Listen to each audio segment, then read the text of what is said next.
শিক্ষা ব্যবস্থা ধ্বংসের পেছনে এই দীপমণি এবং এই নভেলের দ্বারা যত ক্ষতি হয়েছে এ জাতি কোনোদিনও ক্ষতি পোষাতে পারবে না। আপনি দেখেছিলেন কত নিচে নেমেছে শিক্ষা ব্যবস্থা, একেবারে নিচে নেমে গেছে এই মুসলমানের দেশ, ৯৬% মুসলমান আমরা। অথচ ইসলাম ধর্ম পড়াচ্ছে দেখলাম একজন হিন্দু। কোথায় নেমেছেন আপনি? এরপর আপনার মায়া লাগে, টুকরা টুকরা করলেও গায়ের ঝাল মেটে না। কারণ আমারে শুধু ধ্বংস করেন, আমার পুরা প্রজন্ম ধ্বংস করে দিয়েছে। আল্লাহ দয়া করে হাত দিয়ে বাঁচিয়েছে, নয়তো আমরা ধ্বংস তো হয়ে গিয়েছিলাম। ৯৬% মুসলমানের শেষে যদি একটা হিন্দু ইসলাম ধর্ম বই পড়ায়, তে কোথায় আছে আপনি শিক্ষা ব্যবস্থা বলেন?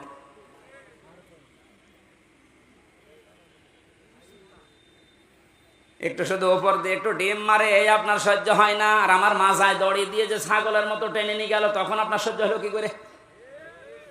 আবেগে আল্লাহর চাইতে ওদের আব্বাকে বড় মনে করবে।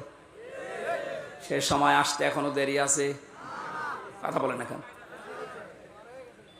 সে সময় পার হয়ে গেছে। আল্লাহর চাইতে আব্বাকে এত বড় মনে করেছিল, আল্লাহর ঘোষণা ওর পছন্দ হয়নি। আল্লাহর ঘোষণা ছিল কি?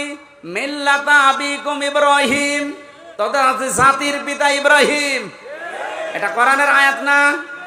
এই কথা বলেন না কেন? এটা পুরা উল্টিয়ে জাতির পিতা ইব্রাহিম আমরা মানি না, আমার পিতা ইব্রাহিম, আমার পিতা জাতির পিতা। আল্লাহ ওটা দাঁড় করাতে দিয়েছে।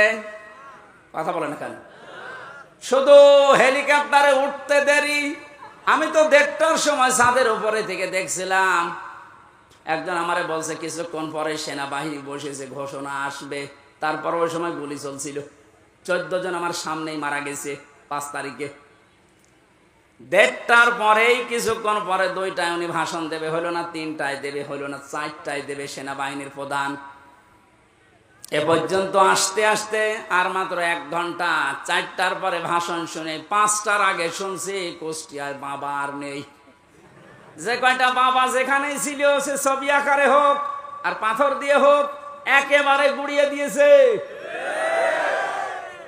কোন বাবার অনুসরণ যেন না করা হয়, এই জন্য আল্লাহ কোরআনে কারিমে সতর্ক বাণী দিচ্ছেন। এ সতর্ক যারা মানে নাই, কত কিছু নষ্ট করলেন বলেন। আপনার বিবেকের কাছে কি হয়েছে? এত কোটি কোটি টাকা খরচ করে আপনি এটা করলেন, স্থায়ী তো হইল না। ঘন্টা ব্যাপী সময় লাগে না, যে যেটা দিয়ে পেরেছে ভেঙেছে। অনেকে ভাঙতে না পারলে প্রসাব করিস।